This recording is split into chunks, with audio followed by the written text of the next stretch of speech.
Alors aujourd'hui, on s'attaque à un gros morceau, un film qui a retourné pas mal de cerveaux, Mr. Nobody. C'est un vrai labyrinthe philosophique, et l'idée, c'est qu'on trouve ensemble le fil d'Ariane pour décortiquer les concepts clés qui se cachent au cœur de cette histoire super complexe. Et d'entrée de jeu, le film nous balance cette phrase. C'est le personnage principal qui parle et ça pose tout de suite le décor. C'est vraiment la question qui va nous tenir en haleine pendant toute notre exploration. 117, c'est l'âge de notre fameux Nemo Nobody. Ça a l'air d'être juste un nombre comme ça, mais en réalité, c'est la clé qui ouvre toutes les portes de cet univers si particulier. Alors, pour bien comprendre, il faut planter le décor. On est en 2092. Et là, l'humanité a, plus ou moins vaincu la mort.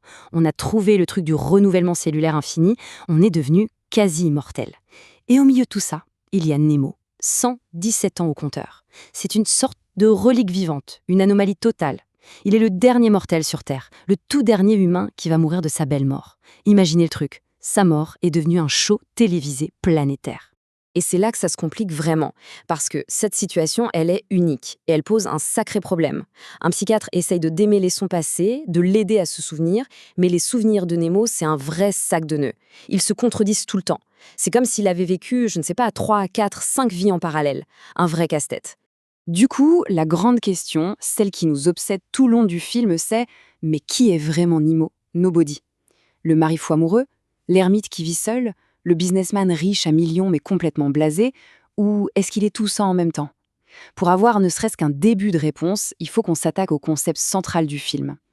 Alors voilà, chaque choix, une nouvelle vie. C'est vraiment le cœur du réacteur de Mr. Nobody. L'idée, c'est que chaque décision qu'on prend, même la plus petite, la plus anodine, ne se contente pas de créer une suite d'événements. Non, elle crée une réalité alternative complète, une vie entière qui se déroule en parallèle des autres. Et ça, c'est l'effet papillon.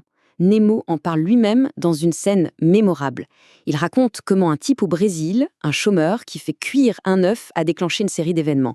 L'humidité de l'œuf qui s'évapore, qui crée un nuage, qui provoque une averse des mois plus tard à l'autre bout du monde, et cette averse efface le numéro de téléphone de la femme de sa vie. C'est fou, hein? Une chaîne de conséquences complètement dingue et imprévisible. Et ça nous amène à cette phrase absolument centrale.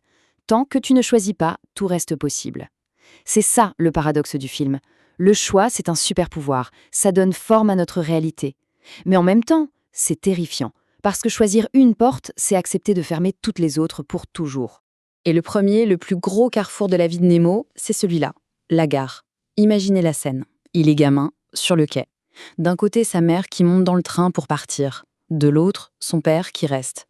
Et il voit choisir. C'est un choix impossible. Et cette seule décision, elle va faire exploser sa vie en 2 chemins totalement différents. 2 destins, avec des amours, des bonheurs, des drames qui n'ont rien à voir les uns avec les autres. Bon, on a parlé des choix, mais le film va encore plus loin. Il s'attaque à un autre concept énorme, le temps lui-même. C'est ce qu'on va appeler la flèche du temps. Et pour nous faire réfléchir à ça, Nemo pose cette question toute simple en apparence, mais en fait super profonde. Pourquoi la fumée de cigarette ne rentre-t-elle jamais dans la cigarette? En fait, c'est une manière super imagée de parler d'un principe scientifique assez costaud, l'entropie. En gros, c'est l'idée que l'univers va toujours du plus ordonné vers le plus désordonné, et c'est ça qui fait que le temps ne va que dans une seule direction. C'est la fameuse flèche du temps. Pour faire simple, ça commence avec le Big Bang, un état hyper ordonné. Puis l'univers grandit, s'étend et tout se disperse. C'est le désordre qui augmente. Et le film nous lance une idée un peu folle. Et si un jour, ce mouvement s'inversait? Si l'univers se mettait à rétrécir dans ce que les scientifiques appellent le Big Crunch, est-ce que ça voudrait dire que le temps lui-même pourrait repartir en arrière? Et tout ça, c'est un lien direct avec le pouvoir un peu bizarre de Nemo. Parce que lui, il dit qu'il peut se souvenir du futur. C'est étrange, hein? L'explication un peu poétique que donne le film, c'est qu'avant de naître, les anges de l'oubli sont censés nous faire tout oublier. Sauf que ils auraient loupé Nemo. Du coup, il est né avec la connaissance de tous les chemins possibles, de toutes les conséquences de tous ses choix. Forcément, savoir tout ça, ça change tout. Surtout ses histoires d'amour. Les 3 femmes de sa vie, Anna, Élise et Jean, ce ne sont pas juste des personnages, elles sont bien plus que ça. Elles incarnent 3 réalités, 3 vies complètement différentes. Alors, regardons ça de plus près. Avec Anna, c'est la passion pure, l'amour fusionnel, presque écrit dans les étoiles. Avec Élise, on est dans l'amour sacrificiel, tragique. Il passe sa vie à s'occuper d'elle, qui est dépressive. Et enfin, il y a Jean. Là, c'est le confort, la réussite matérielle, une belle maison, une belle voiture. Mais zéro passion, un ennui profond. En fait, chaque femme représente une voie. La passion, le devoir ou la sécurité. Ok, on arrive au moment crucial, la résolution de toute cette histoire. Comment est-ce possible que toutes ces vies qui n'ont rien à voir les unes avec les autres puissent exister en même temps? C'est l'histoire du garçon qui refusait de choisir. Et c'est exactement la question que le journaliste pose au vieux Nemo sur son lit de mort. Alors, de toutes ces vies, laquelle était la bonne? Et la réponse? Ah, la réponse, c'est toute la magie du film. D'abord, Nemo répond « Chacune de ces vies est la bonne ». Ce qui est une super belle idée en fait. Ça veut dire que peu importe le chemin qu'on prend, il a sa propre valeur. Chaque vie est valable, avec ses joies et ses peines. Mais juste après, paf, il ajoute « et aucune d'entre elles ne l'était ». Alors là, on est de retour à la case départ. Comment une chose et son contraire peuvent être vraies en même temps? Et c'est là que la vérité éclate. La voilà, la clé de tout.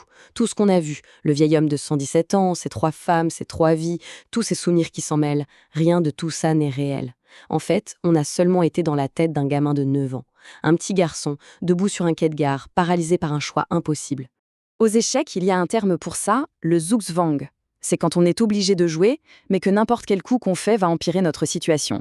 Le jeune Nemo, c'est exactement ça. Comme il connaît tous les futurs, il sait que chaque chemin apporte son lot de bonheur, mais aussi son lot de souffrance. Alors que fait-il? Il ne bouge pas. Il ne choisit pas. Il reste sur le quai. Et c'est pour ça qu'il s'appelle Mr. Nobody, Monsieur Personne, parce qu'il n'a choisi aucune identité. Il est resté, un pur potentiel. Et le film nous laisse avec cette question, une question absolument vertigineuse. Dans un monde où il y a une infinité de possibilités, est-ce que le choix le plus fort, le plus puissant, ce ne serait pas finalement de ne pas choisir du tout, de tout garder possible, au moins dans son esprit? C'est sur cette réflexion que Mr. Nobody nous abandonne, et franchement, il y a de quoi y penser pendant un bon moment.